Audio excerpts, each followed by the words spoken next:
Hey, good morning. How are you?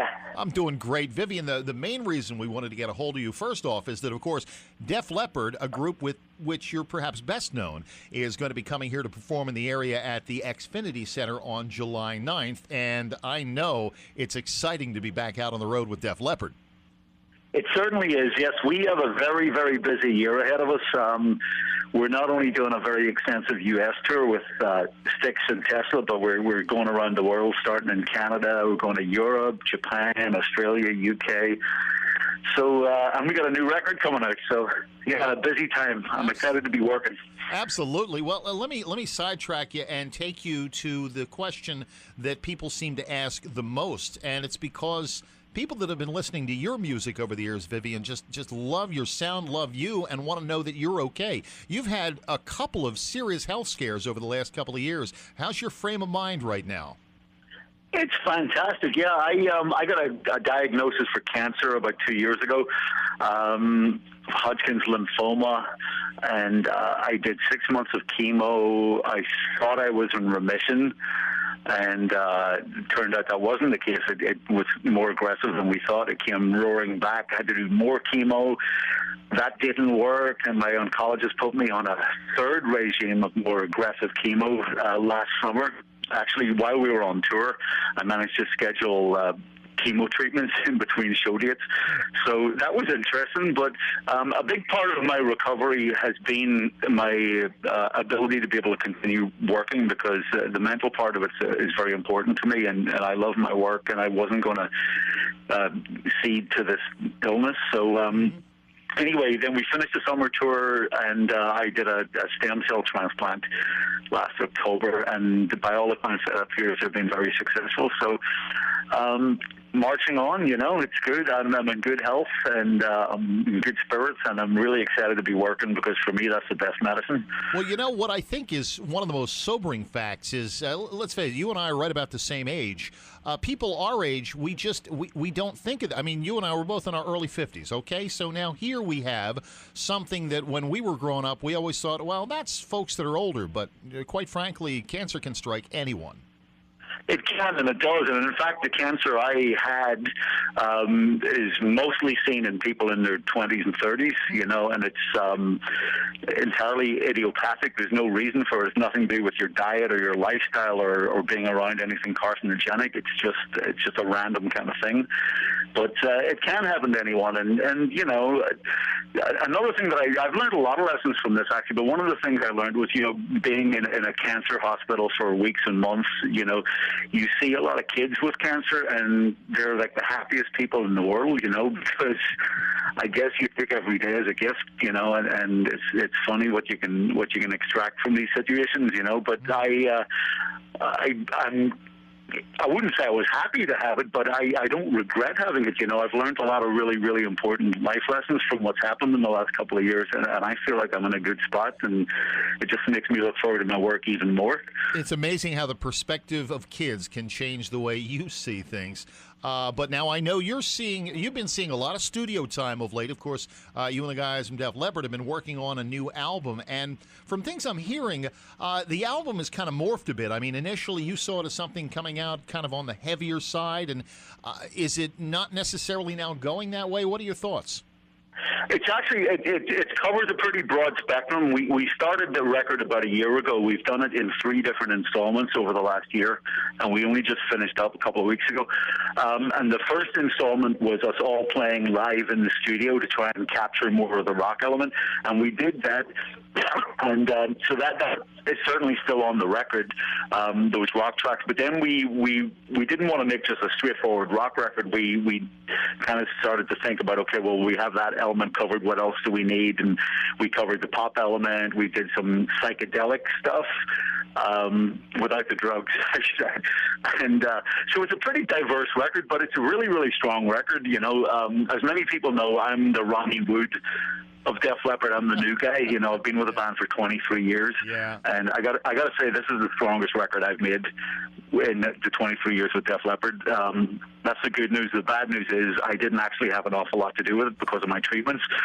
So I think they're better off without me, frankly, you know. Tell me. But it is a very, very good record. And now, as to when it's being released, I can't help you there. We didn't quite get it finished in time to be of benefit for this upcoming tour. Right. And in fact, it's still not 100% done. Joe has a couple more lead vocals to do, but the rest of us are all done with our bits, and then it's got to be mixed and mastered and whatnot. So it will be released sometime in 2015, but more likely the latter half of the year. There's always Christmas, Vivian. Yeah, we'll certainly be out by then, you know. Obviously there's no point in us playing anything from it prior to it being played on the radio. So I guess we'll prepare for that when we go into rehearsal for the tour and probably start playing what we think would be the lead track of it, or at least getting familiar with it. And then I suppose when it does go to radio sometime later this year, we'll start including that new track. But other than that, you know, our tour this summer will... 80 or 85% of the set list will be familiar to people, I'm sure, because we're very fortunate to have an awful lot of genuine hit songs, and we're kind of expected to play those at major concerts.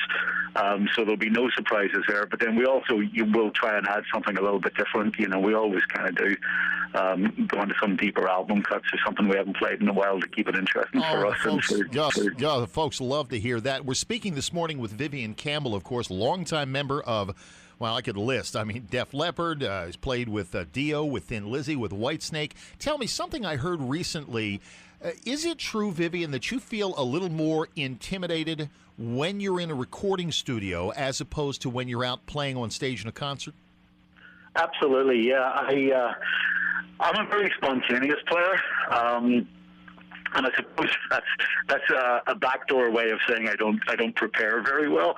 You know, a lot of people, I've noticed a lot of guitar players when they go into the studio to cut a guitar solo, they've rehearsed it and they've thought about it and you know exactly what they're going to do. You know, I never ever worked that way. I always just kind of relied on inspiration in the moment, and sometimes it can be a magical thing, but unfortunately more times than that it can be a tragic thing, and certainly a very stressful thing, you know, and I don't appreciate having an audience in the studio. Sometimes I just like to be me and the engineer, sometimes just me, and I'll be my own engineer, you know, because I'm searching, I'm trying to creatively find something, and it's not something for audience consumption. Sure. But having said that, I mean, I don't quite leave it all up to chance anymore. Now I try and have a little bit of an idea, at least of a roadmap before I go into the studio. You know, so it really depends on the track and the mood and my mood at the time. There's a lot to be said for inspiration, but there's also a lot to be said for preparation. Appreciate that. Well, let me ask you a really hard and perhaps unfair question, but I'm going to do it anyway. Vivian, you've been involved with and recorded on dozens and dozens and dozens of different albums in your life, in your career. If you could only pick one of all the albums you were involved with to have on your shelf, what do you think would be your go-to album? The early Dio records were really strong, particularly the first two, Holy Diver and Last in Line. I mean, that was a very creative time for the band. We wrote and recorded those records. That entire project was a collaborative effort on behalf of Ronnie Dio, myself, Vinny Appice, and Jimmy Beam. Right. And I think it really, really shows, you know. Unfortunately, by the third Dio album, Sacred Heart, there was a lot more tension within the band, and I don't think it came out as well. But, yeah, I'm very proud of those records. I'm also very proud of a record I made in the late 80s or 1990 or something like that. It came out. It was by a band called the River Dogs. It was on Epic. And the record it died on the vine. I mean, it just did nothing, really, and the band eventually just fell apart. But it was a really, really strong record, and I think it reflects maybe some of my best guitar playing, you know. Nice. Well, So there you go. Yeah, but I've made a lot of records. Yes, I appreciate that. Well, that's exactly what we're waiting for, your best guitar playing, because we know you're bringing your acts here to Massachusetts in just a matter of months now, really. Of course, the show is coming up at the Xfinity Center in Mansfield on July the 9th. Great Thursday night show. A great chance to see a show with tickets now available. They're already for sale. And I also happen to know that if a few of our Pike listeners play their cards right, maybe they'll get lucky and grab some extra ones when we do some Def Leppard ticket giveaways in the weeks and months ahead. But in the meantime, A, I am so pleased to hear you're doing so well physically and mentally, and B, I'm just so tickled to know you guys are coming back to play for us here, because you've got legions of Bay State fans that are anxious to see you and the guys, Viv.